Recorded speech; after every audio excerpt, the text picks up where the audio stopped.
It's not that I enjoy optometry. I spent 8 years of school going to school for this. I enjoy helping people see, and we still do that, but on our own terms. And real estate was able to allow us to do that. And we actually, at the very beginning, that wasn't the plan. We never thought we were going to replace our income, but we just kept growing and scaling our portfolio. And eventually we were able to do that.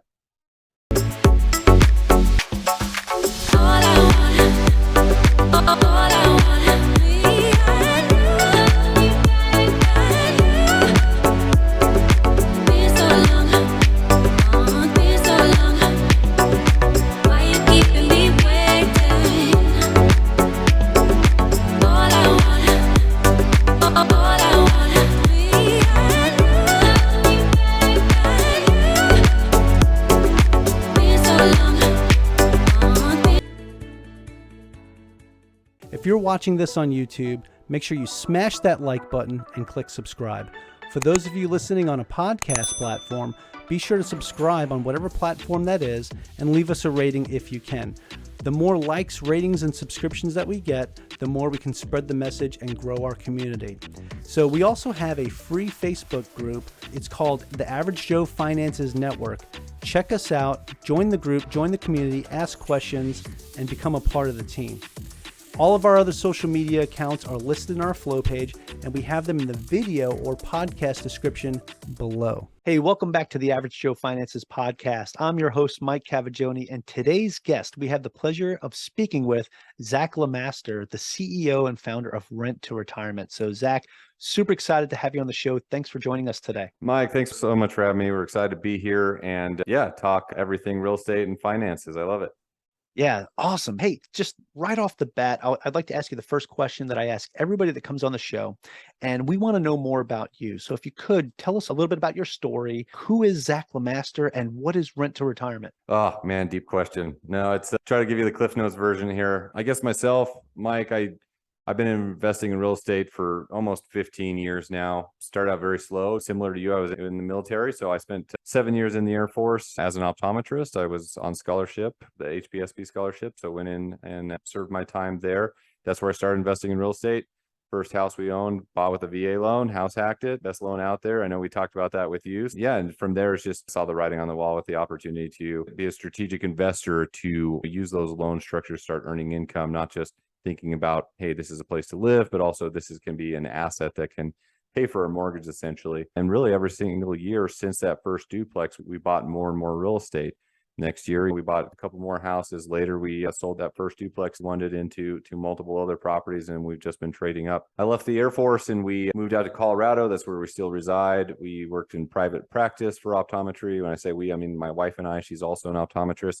And over time, we were able to replace our active income through real estate investing, specifically by being strategic investors to look at investing in different parts of the country where we could maximize our returns. That was a huge catalyst for us to be able to expedite our goals, is actually looking at different areas and investing in those, not just our own backyard, which could have been a limiting factor. And so that was a foundation of our turnkey business, Rent to Retirement.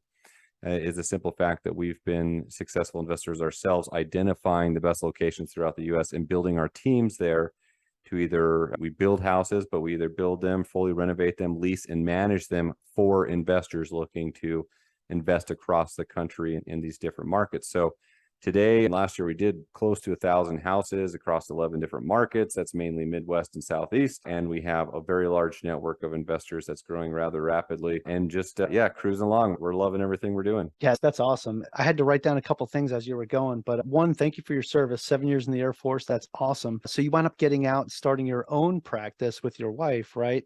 And as you're investing in more real estate, you were able to eventually replace your income, right? So now you're at a point where you're basically financially independent, right? You're financially free and you could focus on doing the things that you want to do, that you're passionate about, and not have to worry about that stuff because you don't have a boss. So that's pretty awesome. Or you don't have to worry about satisfying a whole bunch of clients with their eyes and everything. Yeah. And that's obviously, that was our goal, is to take control of our finances so we weren't dependent on that, and also create a lifestyle where, hey, we can actually still practice, because that's the thing. Our licenses are still active. We still see patients, but I do it solely on a volunteer basis. We do a lot of international humanitarian missions because that's what I enjoy. It gets under my skin a little bit. Sometimes people will be like, that don't really maybe know what, exactly what we're doing. They just know that I've retired from that career field. We're like, oh, since you hated that, or since that wasn't right for you, that's why you left. And I'm like, no, that's not it. It's not that I enjoy optometry. I spent 8 years of school going to school for this. I enjoy helping people see, and we still do that, but on our own terms. And real estate was able to allow us to do that. And we actually, at the very beginning, that wasn't the plan. We never thought we were going to replace our income, but we just kept growing and scaling our portfolio. And eventually we were able to do that.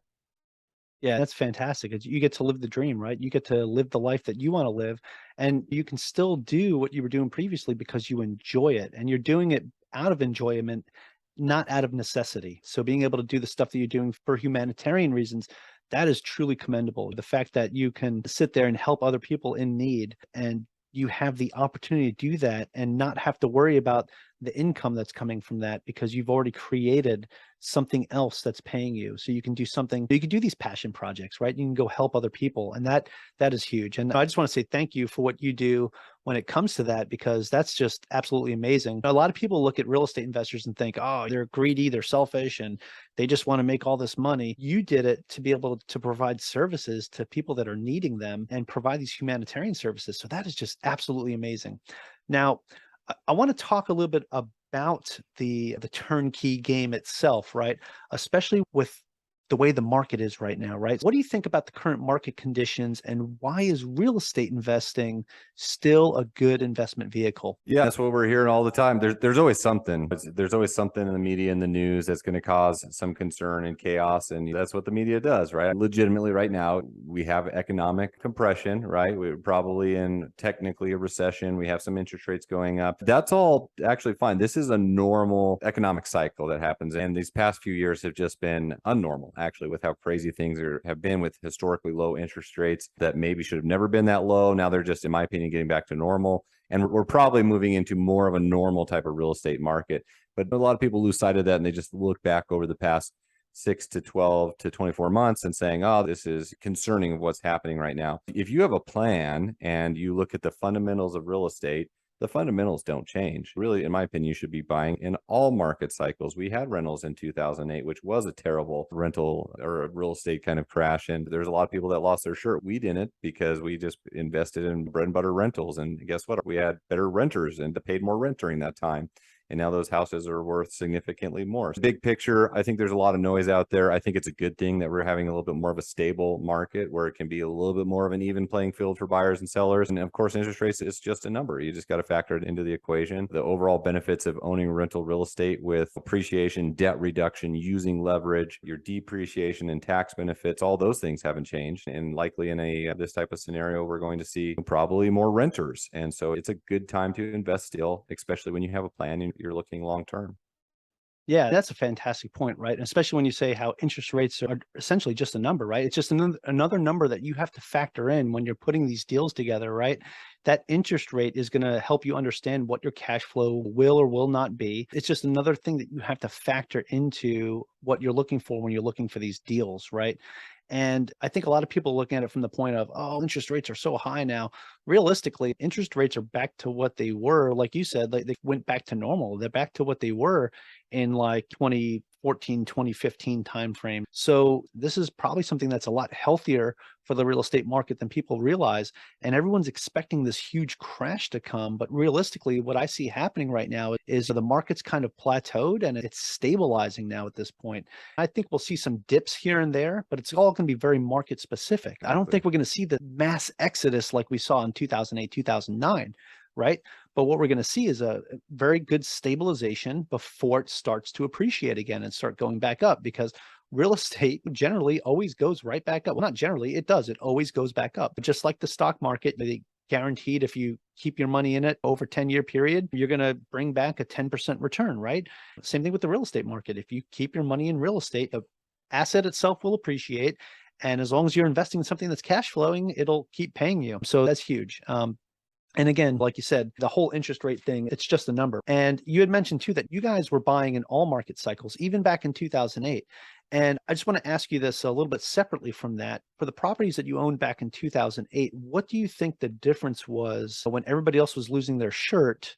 And how were you able to stay fully clothed in 2008 when everyone else was losing their clothes? I think it comes down to really the type of investments we were buying, and we only had a handful of rentals at that point in time. but they were just meant to be rentals. I think the people that got in trouble then were people that were doing speculation. They had this anticipated exit strategy of selling, developing, buying based on appreciation, not looking at the cash flow numbers. And that was their strategy. It was easy back then, somewhat similar to the past couple of years, to buy a house and just do nothing and let it appreciate significantly. Their planned exit strategy. In addition to that, of course, we had just the crazy financing that was out there. And you had these ARM products that first stated income loans. Someone could walk in and get loans with no financial backing personally. And they were loans that changed terms rather quickly, and these ARM products that maybe was really attractive. Now, a lot of those you'll never see those type of loan terms again, because now the lending world is so much more regulated. It set people up for failure in that scenario. So I think it's those two combinations, but the people that just had cash flowing properties, rental properties in markets with regular loans on them, in markets where there's high rental demand, they did just fine. And those are type of assets that we have. And to your other point, Mike,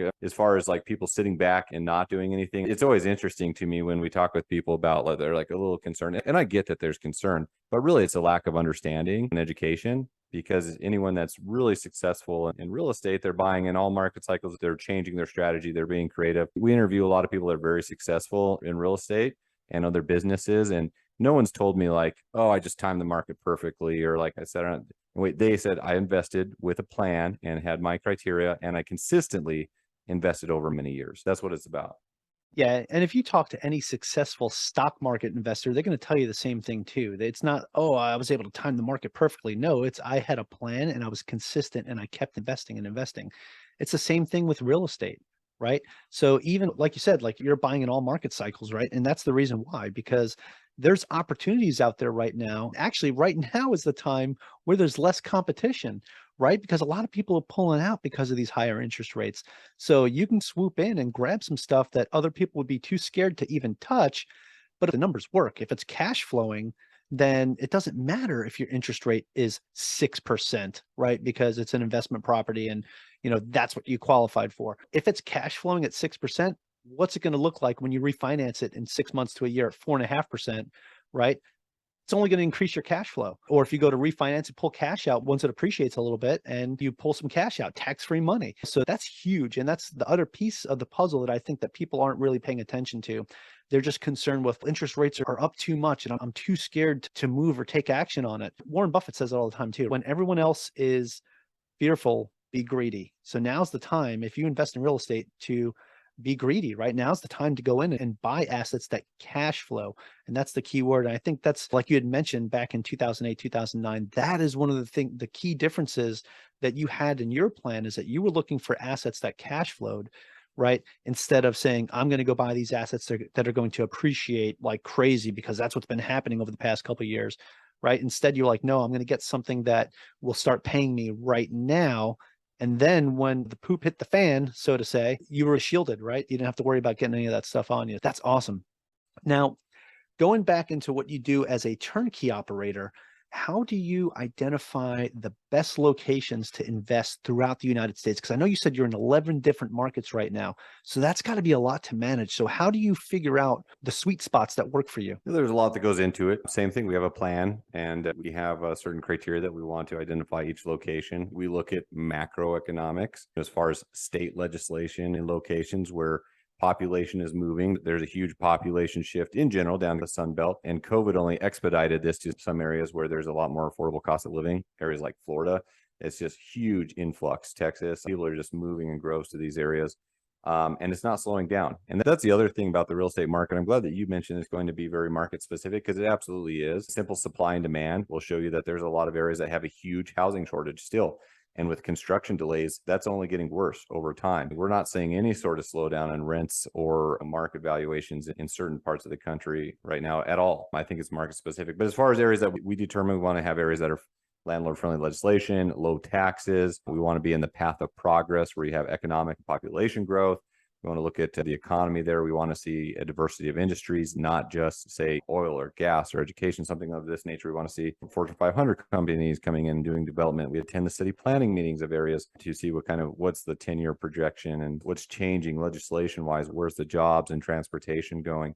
We want to be in areas where there's still cash flow. And that's the theme of what we're talking about. You got to be able to cash flow. We want affordable house prices where there's still high rental demand. We have all sorts of metrics, and we have a whole team dedicated to just analysis.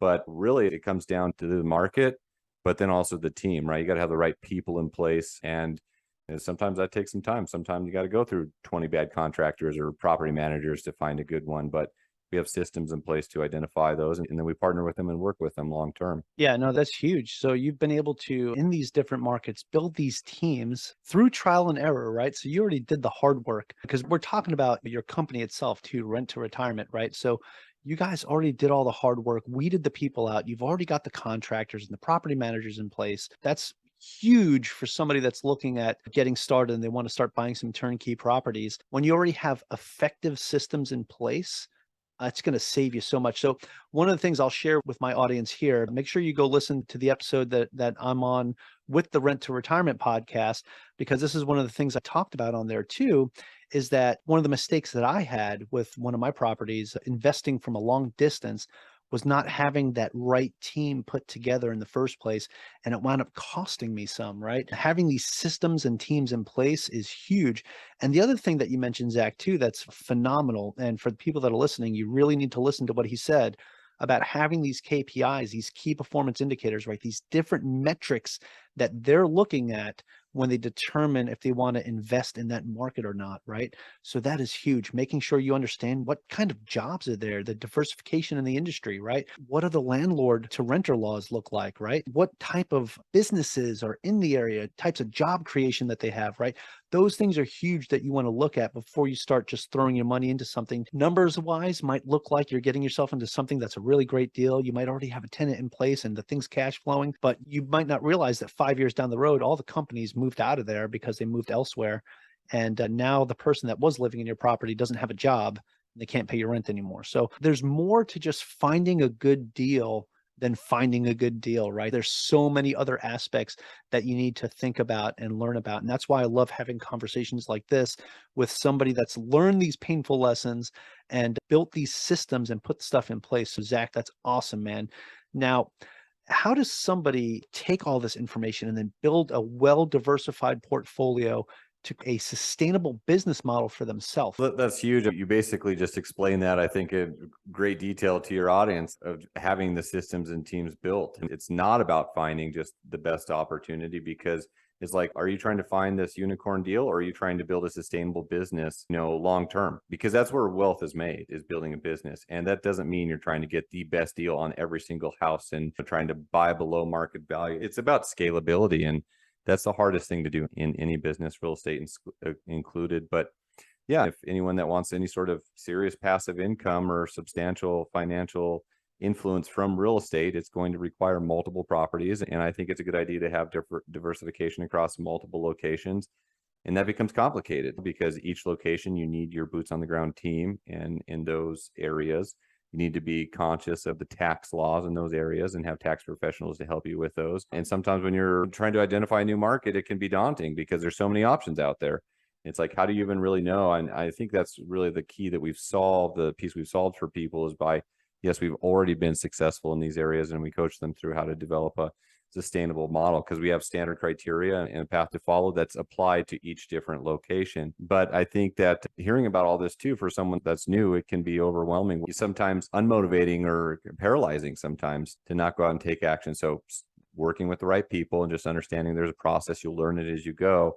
And this is my personality. I think, Mike, it's gotten me into trouble sometimes, but it's also allowed me to be successful, is that ready, fire, aim mentality, where it's like you just go out and do it and then figure it out on the back end. It helps a lot better if you have people that you're working with that have already figured it out and can teach you along the way. That will expedite your success. So I think either if you're going to do it on your own, get in there and do it. But I think that's a lot riskier than working with someone that has a well-established team across all these locations and can guide you on how to build that comprehensive business model from a tax, legal, accounting, financing side and really be successful long term.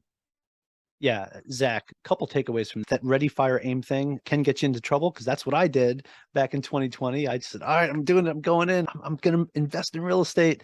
and took my shot without having the team in place. And so, yeah, that can do it. But the thing is, I didn't let it sour me. I didn't let it stop me from keeping going because I had a goal in mind. I wanted to be a real estate investor. So I was going to make it happen no matter what. And I've learned so much from that. So that's the other key thing, though, is you can learn from this and just keep going. But a lot of times it's always good to learn from others' mistakes and do the stuff that you know is going to work because you'll spend less money that way. I'd rather pay for a coach or pay for a service than go through the expenses that I went through with that first real estate deal. That's 100%. The other thing you mentioned too, which I also thought was huge, is not to go out and search for this unicorn deal. It's real estate, building wealth in real estate is a long-term thing. It's not a get rich quick thing. And a lot of people think, oh, I could just go out and buy multiple properties, or I'm going to be a flipper and do this and do that. Well, if you don't know what you're doing, first of all, you're just going to be wasting a lot of money and you're going to wonder why you even got into it. But secondly is that whole long-term piece. I was just at a conference a couple weeks ago, and one of the things they talked about is, when you're looking at building a real estate portfolio, you should be looking at 5 years from now, a decade from now, 15 years from now. What's that portfolio going to look like? That's the type of long game you need to play when you're in the real estate game. You can't have this immediate gratification. That immediate gratification that you get is closing the deal.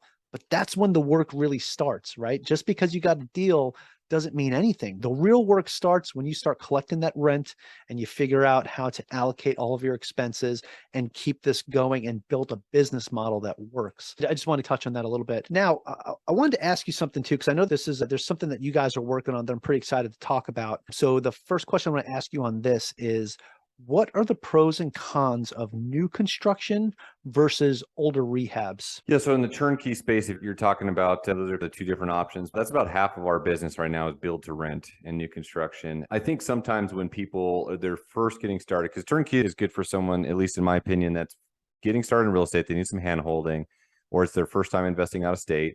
People that want to diversify in different locations to get better returns. So maybe they live in an expensive market. People that want to scale quicker on beyond what they're doing, regardless with the real estate. Those are all great options for people that are doing turnkey. Sometimes though, they have an expectation where it's going to be completely passive, because it's not. You still need to manage your manager. You're still dealing with tenants. Even if you have a manager that's doing that, like you still hear about these things, even if the manager's doing it, and you still have the potential of a tenant moving out or having to be evicted, albeit it's low, but like those things still happen. So sometimes we think with an older rehabbed house, when people have the idea that there's never going to be any maintenance with it, we can gut rehab it, but it's still an older house. So newer construction is great for someone that kind of really wants to be a little bit more hands off, where you have maintenance guarantees and warranties from the builder. And so you probably have less maintenance with those. Usually those are in better quality neighborhoods, better location, have better quality tenants that stay longer. You have better appreciation. The downside, though, is their new construction is more expensive, usually costs more to get in. And when you're comparing a pro forma side by side, they may be less attractive, lower cash flow. So I guess I really like new construction. I actually think that's a beautiful thing, just to add a lot of new construction to your portfolio, but it does cost more money. And it means also that, you got to accept those lower ROIs on paper, because you understand that long term that will probably outperform. Now, we do a great job on the rehab stuff. I'm not trying to say that's not right. And there's been a lot of people that have been very successful because they can buy 2 or 3, older houses for the same price that they can buy one newer construction.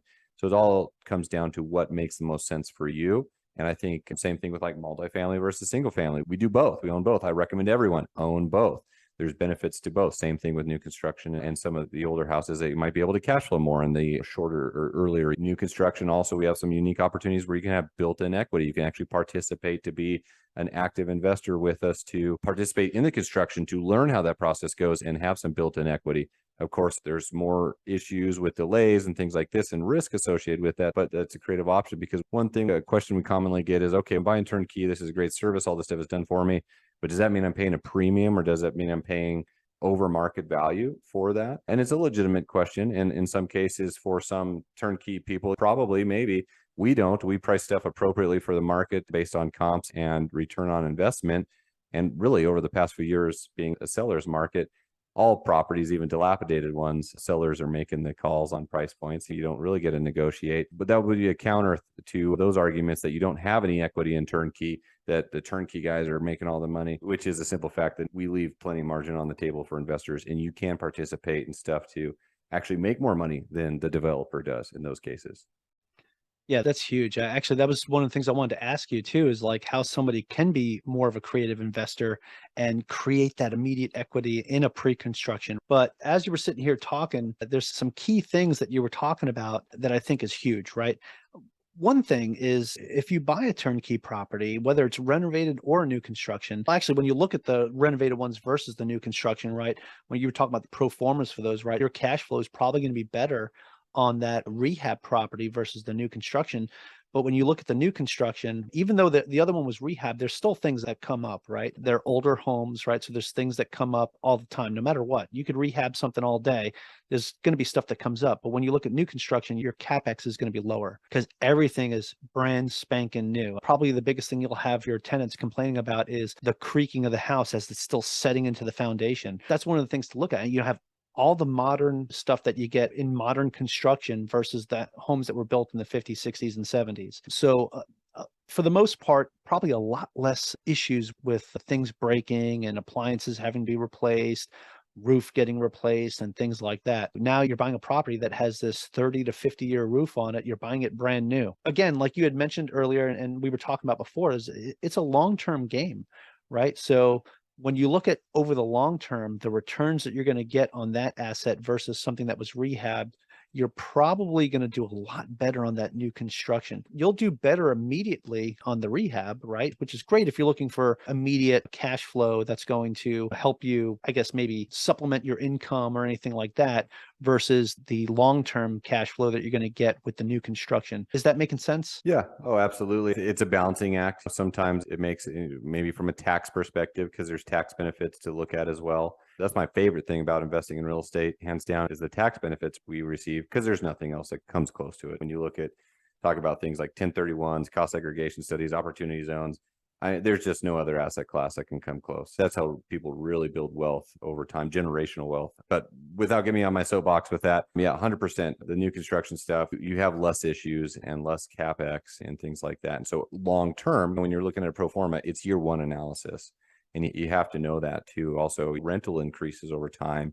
If you're in an area that's a really hot area, you're going to have higher rental increases where, hey, maybe that year one, even a break even cash flow might be what 15 to 20% return within a year or two, plus the appreciation on that. But no, we have some cool stuff we work with people on. Use a specific numeric example, a 4-2 model that we build in Southwest Florida, typically where someone's being a little bit more active, participating in the construction financing, being able to build an equity. Those usually take about 16 to 18 months to build. So those are a year longer for waiting, but someone can participate, hold the construction loan, buy the land, and that's usually all of their money dedicated to the deal. So they could be in for 50 or 60K, use construction financing to build a $300,000 house that's worth 425, 430 when it's done. So they have this huge amount of equity that then they can turn around and do a cash out refinance and pull all of their money back out. So they're net zero and they still have this cash flowing property that's appreciating. They can sell the property for a gain. So that's just a really creative way. We've had many people that have done that. I think every person, we were telling you before, Mike, every person that's completed those builds, they've had over $150,000 of equity. And that's just being in the right market. They're already, today's valuation, probably about 430-ish on those. But a year from now, when they're completed, we're anticipating it to be greater than, even if it's not, even if it's stagnant, then they're still in a very good place. And those are obviously still positively cash flowing properties because they're renting out for $2,500 a month on a $300,000 new build. Lots of different things to look at. Yeah, absolutely. And I love the fact that you can go ahead and cash out refinance and pull your money back out. It's almost like doing not a BRRRR, but it's like a Well, we call it a BRRRR with a build, rent, build. Yeah. Okay. refinance. There we go. There we go. So it's our version of the BRRRR. Yeah. There you go. Nice. I was trying to think of a NC. I was like NCUR because new construction, rehab or refinance, rent, repeat. You We'll don't have to coin, rehab, we'll it's have new to coin our construction. own term for it, though. Yeah. Yeah. There you go. Awesome. No, I love that, Zach. That's awesome. What you guys are doing with Rent to Retirement is just phenomenal. And you're helping a lot of investors, new investors and seasoned investors, like really take stuff to the next level. I'd like to transition this into something that we call the final round. And that's where I'm going to ask you 4 kind of hard hitting questions about for the audience to get to know a little bit more about you and some of the trials and tribulations that you've had to go through to get to where you are today. So if you're ready to get that party started, we'll go. Let's go. All right, let's do it. First question of the final round is, what's the biggest mistake you've ever made? There's a lot of them, so it's hard to determine which is the best. A lot of people could go back and say, I wish it would have started sooner. I wish it would have been more aggressive earlier on. That's like the answer for people that are successful now. The one I Everyone get can, the most.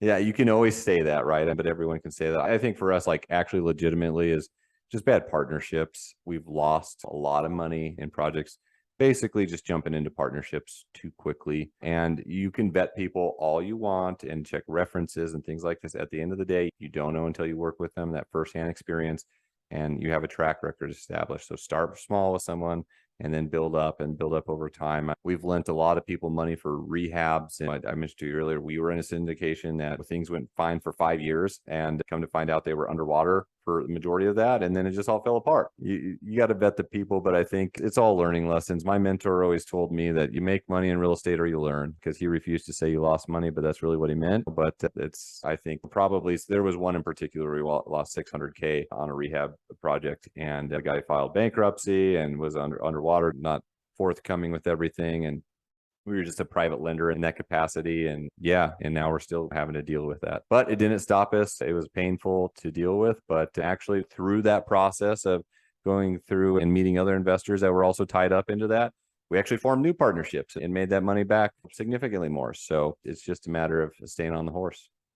Yeah, no, that's a great point. And I like what your mentor told you, right? Because it is, like I mentioned earlier, it's just an expensive education when things like that happen. That's the way you need to look at it. Because if you don't look at it that way, you're going to walk away from real estate and you're going to be missing out for the rest of your life. All right. Now, the next question is, and this kind of ties in, they all tie into each other, right? But what is something that you've learned that you wish you knew when you first started investing? Let me see if I can get something concrete that's like less conceptual. Something I wish I have learned. I would say going back to the tax side, there's two things I'll say. Real estate is, man, it's so fascinating and interesting because you can participate and be successful in real estate in so many different avenues.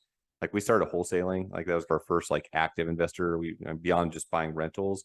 And then that allowed us to buy more rentals quicker, but that was huge. It's just a different ways to do side hustle things to earn money in real estate. So definitely look at something and get involved in that. But I think really what I wish I would have learned earlier on is the tax side of things and how to position ourselves to take more advantage of the tax benefits through real estate investing. This is specifically talking about making the transition from a passive to an active investor to be able to take additional depreciation and things off of your assets, as well as setting up our LLC specifically, like file as an S corp where you don't have to pay the self-income and self-employment and Medicare and things like that. Because I think that's the quickest way to give yourself a significant raise is by paying less taxes. And real estate is a great avenue to do that. And then that just gives you more money then to reinvest and earn income on, and then buy more assets that have additional tax benefits. So I would say I wish I learned about the tax benefits and how to position ourselves sooner. And also hiring a tax strategist. This is not a CPA who files taxes. They're on the defensive side. Hiring a tax strategist on the offensive side to help you position yourself is something that was paramount for us. No, that's fantastic. Great lessons learned that to help you get better today. And that's awesome. So I think that's a thing that not too many people think about when it comes to real estate. Like they know that there's tax benefits, but they don't use it as a key to earn more income, like you said, right? That you could take that money and then reinvest it into something else that will also give you more tax benefits. Yeah, so that's if huge. you don't know about, sorry to interrupt, if you just to throw this Yeah. out before I forget, if you don't know about cost segregation, accelerated depreciation, go learn about it. That's huge. Now you have to be a real estate professional in most cases. However, if you make under $150,000, you can take accelerated depreciation, whether you're a real estate professional or not. If you're an active investor in Airbnbs, those don't apply by the same rules. You don't have to be a real estate professional to take additional tax benefits on those. So that's a huge way to just be, you got to learn about those things and apply them. Yeah, absolutely. And pay attention to what's happening with current legislation, because a lot of that stuff's starting to change. I think cost seg studies are going to go down to 80% next year, and they're going to go down 20% every year until it's not there anymore. Just make sure you guys are paying attention to these things and just constantly staying up to date. One of the things that might help you out even better is if you hire a tax strategist, like Zach was saying. I'm actually talking with one right now. I actually need to get back in touch with them. No, that's fantastic. All right. So the final question of the final round, and this is just an opinion-based question, but besides your own, do you have a favorite business, investing, or real estate related book or podcast or both? I love that you called the Rich Dad Poor Dad the Purple Bible. We're interviewing you. I haven't heard that one yet, but I'm going to start quoting you on that. That's obviously a must. The E-Myth by Michael Gerber. That's the entrepreneurial myth, or E-Myth revisited. That one is huge in running a business and learning about how to focus on a business, not in a business, and create systems. That is why we hire property managers and we don't self-manage properties, is so we can focus on the bigger picture of growing a business and hiring people out for those things. That's a huge one. And the last one I would say is The Millionaire Real Estate Investor by Gary Keller. That one's just huge. Think, buy, own, receive $1 million. Just huge. Absolutely. So great recommendations. And now I have the most important question to ask you out of all the questions I asked you today, because, we're done with the final round. That is concluded. But the final question is, because there's people that are listening to the show right now saying, man, Zach is putting out all this great stuff. I want to learn more about rent to retirement and what they're doing. And I want to learn more about Zach. If you could, please share with us where people could find more information about you and rent to retirement. Can you share your website with us? Any social media platforms that we can follow, just to make it easy for everybody? Yeah, absolutely. I think the website is the best place to start. It's rent2retirement.com, rent-to-retirement.com. That has links to all our social media. We have all sorts of educational blogs and our YouTube channel that we put out with all things real estate related, talking about interviewing people like tax strategists and some of these people that just allow you to be a more savvy investor overall. We have our podcast links on there. And anyone that's interested to learn about turnkey investing, doing build to rent where they have immediate equity that they can flip or refinance, small or large multifamily investing, whatever the case is, please reach out. We'd love to have an investment consultation with you. We don't charge anything for this. You can set up with one of our investment strategists to go through, talk about your investment goals and criteria, talk about some of the markets we operate in, and discover some inventories. So yeah, I think the website's a great place to go. All right. So we'll make sure we have all the links in the show notes to make it easier for you guys. You could just copy and paste it or click away. Just don't do it while you're driving. But hey, Zach, this has been an absolute pleasure, a privilege, and an honor to have you on the Average Joe Finances podcast. Thank you so much for joining us today and for giving us such great information. I really think this is going to be one of those episodes that people are going to listen to and say, man, I learned a lot about that and I'm motivated to take action and keep moving. Thanks again, man. Appreciate it. It's been a lot of fun. Thank you, Mike. Absolutely. And aloha from Hawaii. Thank you for making it to the end of this episode. Greatly appreciate you being here with me today on the Average Joe Finances podcast. If you haven't done so yet, make this the episode that you go leave us a 5-star rating or subscribe to our YouTube channel. The Average Joe Finances podcast is for informational and entertainment purposes only. Have an outstanding day.